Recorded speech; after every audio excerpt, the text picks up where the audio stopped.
Folks, welcome into That Betting Show for June 19th, 2019, your one-stop shop for all your sports betting needs. He's Teddy Severansky. Give him a follow on Twitter at Teddy_Covers. I'm Donnie Seymour at Rightside VP. Teddy, let's get to a little bit of baseball talk. How about this? We talked yesterday on the show, the bats have cooled off in Atlanta last night. Who would have thought? Well, we did there with Jacob deGrom on the mound. Sensational effort, Teddy. Trying for the complete game shutout. Was only touched up a little bit in that ninth inning with 2 solo blasts, but 8 in a third innings, 2 earned runs, 10 Ks. The Braves came into this game, Teddy, winners of 10 of 11. It's amazing when that next day's momentum is a really good starting pitcher, you can shut it down. Sure did. The Braves didn't hit last night, but the game still went over the total. Of course, what's it now, 9 in a row for Atlanta with the overs. And the one night that their bats are quiet. Remember, on yesterday's show, we went through all the runs that the Braves had scored. They scored 82 runs in their previous, 9 ball games. That's 10 in a row for overs. But last night, deGrom shut them down. Didn't matter. The Mets scored. They had a 10-run lead in that ball game, went over the total by themselves. To continue this torrid run of overs with the Braves, overs beget overs. That certainly happened last night in Atlanta, even though the Braves couldn't hit their way, until the ninth inning. Couldn't hit anything. We'll see if they bounce back tonight because we do have another game on docket down there in Hotlanta. Let's take a look at another game here, Teddy. And you know when the wind is blowing in or out, a huge difference at Wrigley. Yesterday wasn't howling in, Teddy, only about 5 to 6 miles an hour, but some really good pitching performances yesterday. And Eloy Jimenez, the key in one of the trades between these two teams, drills a 2-run blast in the ninth inning. They take home the big ticket, almost 2-1 at Wrigley last night. Yeah, exactly. Anytime Nova only gives up 1 earned run, you know that the White Sox are going to be live in that ballgame. Of course, Hamels pitched very well as well. But this White Sox team, they're now within a game of 500. We think of this huge gulf between the Cubs and the White Sox, and that's why the money lines have been in this range in this series. Though it's a little bit different today with Giolito on the mind. We'll talk about that later. But White Sox are within 1 game of 500. They're only 3.5 games worse than the Cubs, and we're into June. There's not that much difference between these two teams, especially with Chicago playing some pretty good. The Chicago White Sox playing some pretty good ball right now. Yeah, we always think of the White Sox being down. You're right, Teddy. When I was doing a little bit of background information, when you look at the White Sox record, it sort of raises an eyebrow. They got some good young talent on that team. Giolito going to be on the mound, which, again, we'll preview there a little bit later. But certainly some interesting things in the Windy City. Northsiders versus Southsiders. We'll see what continues today. And how about this one? Let's almost play 2. Back in the day, Ted, I remember a famous Cubby, Ernie Banks, said, let's play 2. They almost did last night in Minnesota. What a game this was. One of the better feature games that we would figure, but we didn't know it was going to go 17 innings. How about this, Teddy? 32 hits in this game. The Twins pull it out 4-3. Mookie Betts goes deep in extra innings. Max Kepler matches him in the bottom of the 13th and then drives in the winning run in the 17th inning. Bullpens have been burned, Teddy, but the Twins came out on top. Yeah, but I got to ask you, how does this happen so often in MLB? Where neither team can score, and you go into extras, and all of a sudden it's the 13th, and somebody scores, and the bottom of the 13th, the other team finds a way to score. And then the game goes long. It happens, it feels like more often than it should in MLB. Just one of those random things. I don't have stats to show it, but it feels that way. And, of course, a 17-inning marathon still stays under the total. 2 hot lineups coming into this series have been cooled off over the first 2 games. And, of course, we'll have a bunch of tired batters today. We talk about the bullpens being worn down. Let's not forget, the guys who were on the field for 17 innings last night are going to feel it as well in the short turnaround before today's game.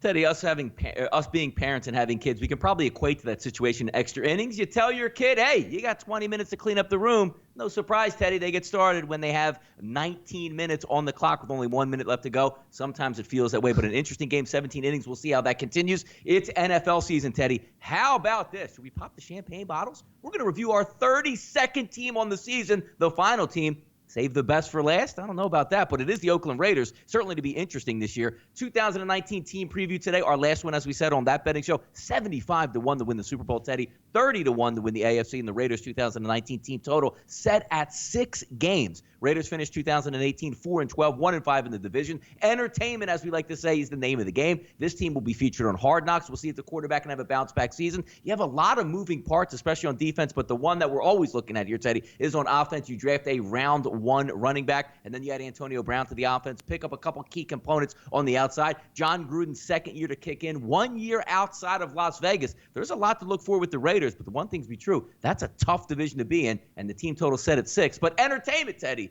that's what it's about here, right? Well, I mean, in theory, that's what sports is supposed to be. Of course, for us, sports is a little bit more than entertainment. In fact, it's a lifestyle choice. But, hey, and kudos to you, Donnie. Where we are, what is it, middle of June, and we've gotten all 32 teams done. If you missed any of the team previews, you can always go back and take a look through the archives at sportsbookreview.com. They're all archived there. You can go through Donnie and I's Twitter feed as well, and you can go through whatever show you missed, whatever team we talked about. You can go back and watch that show from that day. But team number 32 is the Oakland Raiders, a team that was bad last year. They were minus 0.9 yards per snap a season ago. What their offense gained versus what their defense allowed. That's bad. Minus 0.5 yards per rush. That's bad. Carr had a QB rating of 93.9, opponents 101. Not a good pass defense. They didn't win the turnover battle last year. Minus 7 in turnovers. And, oh, by the way, they had one of the toughest schedules in the NFL last year. So you say, what's different this year? Well, they brought in a bunch of new guys. I mean, you want to talk a team that made big moves in the offseason. The Raiders were one. Antonio Brown, obviously. Trent Brown for the offensive line. LaMarcus Joyner at safety. Vontaze Burfict. You bring an incognito for the offensive line. Lots of veterans and pricey veterans. You know, Nevin Lawson coming in to play cornerback. Brandon Marshall coming from Denver to play outside linebacker. Ryan Grant. I mean, literally, this team went nuts in free agency because they had a ton of money, a ton of cap money to spend. Bringing in a bunch of new veterans for a team that is in their last year in Oakland and let's just say had more than their share of issues last year, it can go one of two ways. Either things break right for Oakland or things get ugly. When we start to look at their schedule, we start to think it might be more of the latter rather than the former. All right. Last year, one of the toughest in the NFL. This year, again, one of the toughest in the NFL, despite the fact they finished in last place. All right. They lose a home game to the Bears. Game is in London now. Advantage Chicago. You know, shorter trip, and that's a home game that Oakland doesn't get. Only 7 home games. In fact, they don't have a single home game between September 15th, that's week 2 against Kansas City, and November 3rd, week 9. That's a long stretch without playing a home game. They have 6 early start road games. They're all back-to-backs, weeks 3 and 4, 7 and 8, 12 and 13. And you look at the first 4, at Minnie, at Indy, at Green Bay, at Houston. You can mark them down now, L. No, I'm not bullish on the Raiders this year. They're lined at 6 wins for a reason, despite their talent influx in the offseason. And by the way, just because me and Teddy finished up all 32 teams here, that doesn't mean we're going to go away in the NFL, Teddy. Scheduled Super Bowl futures videos, an AFC preview, and an NFC preview. Keeping up. Never stops here on That Betting Show. We'll get you ready for week 1 in the NFL throughout the summer. Let's talk a little bit of Major League Baseball today, Teddy. Overnight line movers with SBRodds.com, the best place on the internet to get those line changes. They're always a moving. Let's take a look here. 2 pitchers, Teddy, off the IL today, and a line on the move. The Pirates line drops early on Wednesday. Tigers and Pirates, minus 114, a total of 8. Zimmerman and Williams, Teddy, coming off that long layoff. What can we anticipate today? Well, I'm seeing minus $2 now, so obviously it's been a pretty big move towards Williams. And Williams, a guy who's been on the injured list for more than a month. Before that game, he lasted at least 6 innings in each of his first 8 starts. After a pretty strong second half last year, Pirates are 6-3 in his 9 starts in 2009. Williams, this in my mind is a "I'm not laying this price with the Pirates" quote. Williams, quote, "It's my first time on the injured list and hopefully my last. It's exciting to get back in there. I'm going to help the team as much as I can." Yeah, he made a rehab start for AAA Indy, 2 earned runs, 4 hits in 3 innings. My concern is that he's never been on the injured list before. This is his first start back. But the Pirates taking a ton of money today. Nobody really wants Detroit, who's now, 4-11 in June, with Jordan Zimmerman coming off the IL as well. That's a great quote. That's a great call, Teddy, because I'm looking right now at SBRodds.com. As I was punching up the script earlier this morning, it was in those low teens and then a monster line movement north. And again, hey, you just can't chase the steam and get after it, but minus 194. When you said that, Teddy, I actually had to go right back to SBRodds.com and check it. As we said, these lines are always moving, man. Make sure you stay in front of them. That's a really big line move here. Angels line on the move for Wednesday. Also, Heaney, a big favorite, Teddy, north of the border. Angels and the Blue Jays. Angels bats getting hot here. Blue Jays catching about plus 150 with a total of 9.5. Heaney versus Sanchez.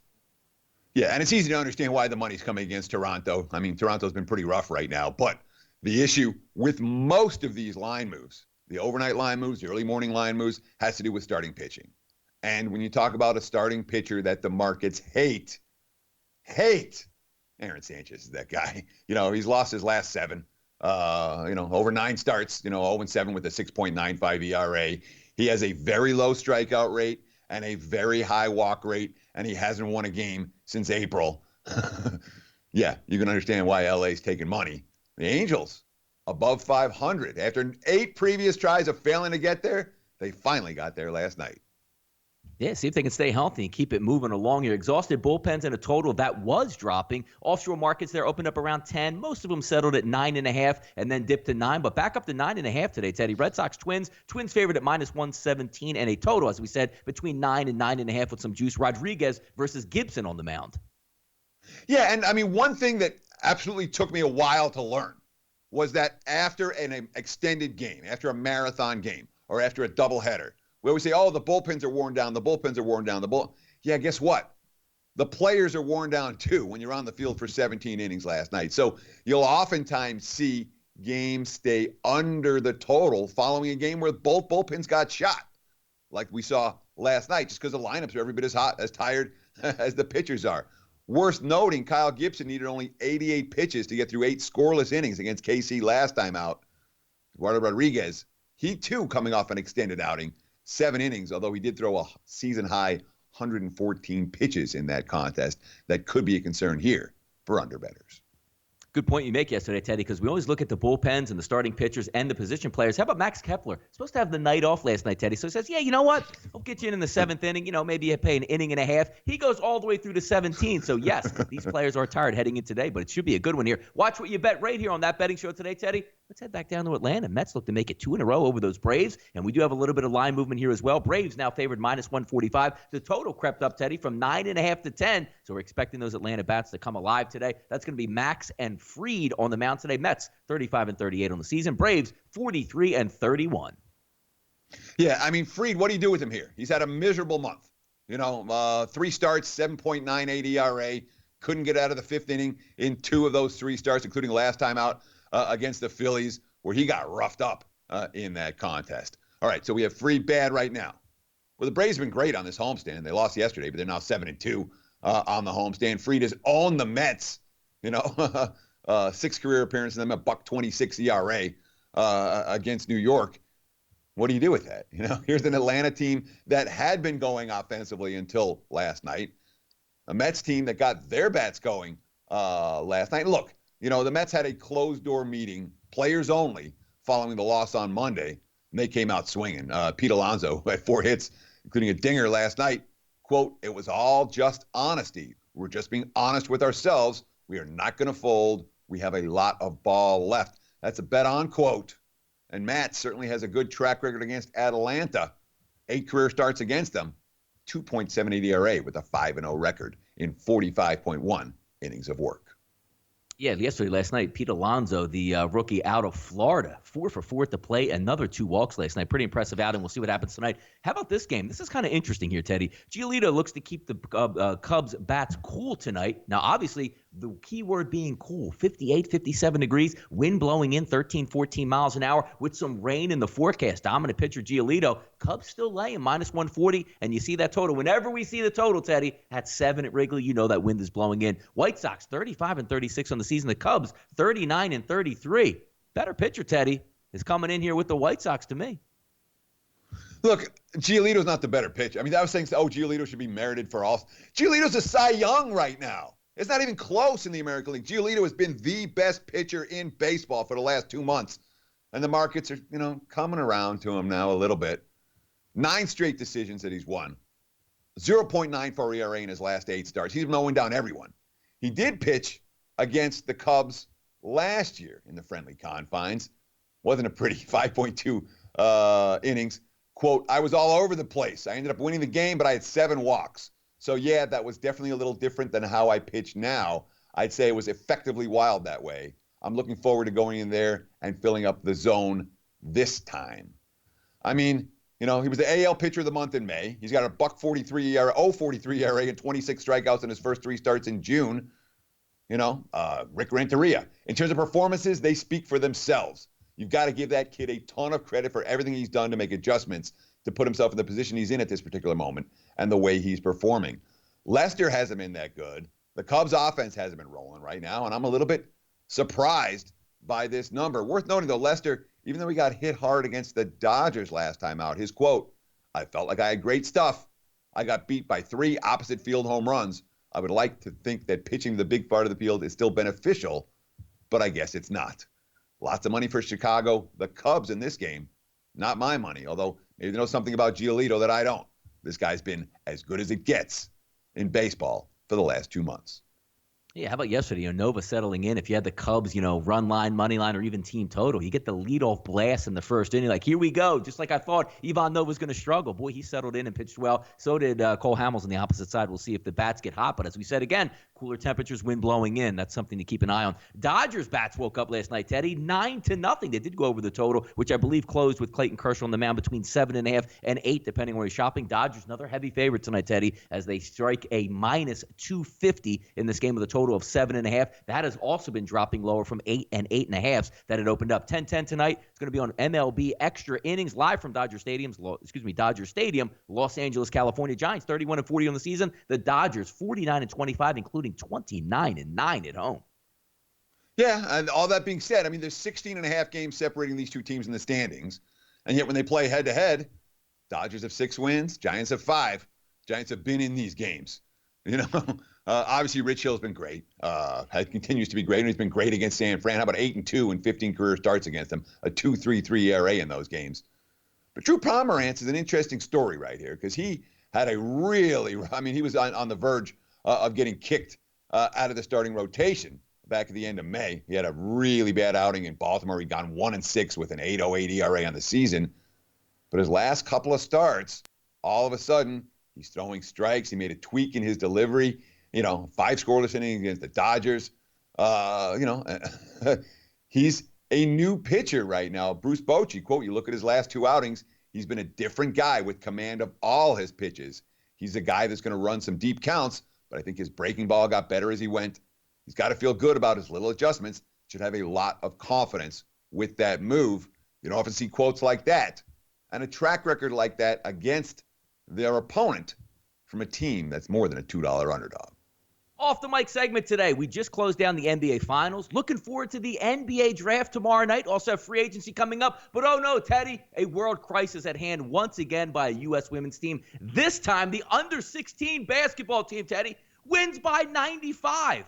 114-19 over the team from Chile. The only thing I have a question about here, Teddy, is A, did we cover the spread, hit the total, and what were the team totals here? Yeah, okay. I did not see a spread, but my hunch is it was lower than 94.5. My hunch is when you win 114-19, again, I don't want to guarantee it, but I'm pretty sure Chile stayed under their team total and the U.S. went over theirs. But this isn't football, okay? You can't run the ball on the line 3 times and punt when you're up by 50. It's basketball. You execute your offense and you execute your defense. The U.S. did that for the entire game yesterday. Bad news for Chile. You know what? The U.S. might do it again. We're talking about a team obviously 25-1 in the FIBA American Tournament. They've been very, very good and continue to be very, very good in this role. NBA Draft Talk tomorrow right here on That Betting Show. What else we got, Donnie? It's going to be a lot of fun. And by the way, Teddy, there is no crying in baseball, and there shouldn't be any crying in women's basketball either. Well, thanks for tuning in today to That Betting Show, June 19th, 2019, your one-stop shop for all your sports betting needs. As Teddy said, we will preview the NBA Draft tomorrow. He's Teddy Sobransky. Give him a follow once again on Twitter at Teddy_Covers. I'm Donnie Seymour, right side VP. Good luck on your bets tonight, and we'll be back tomorrow getting you ready for the draft. Have a good night, folks.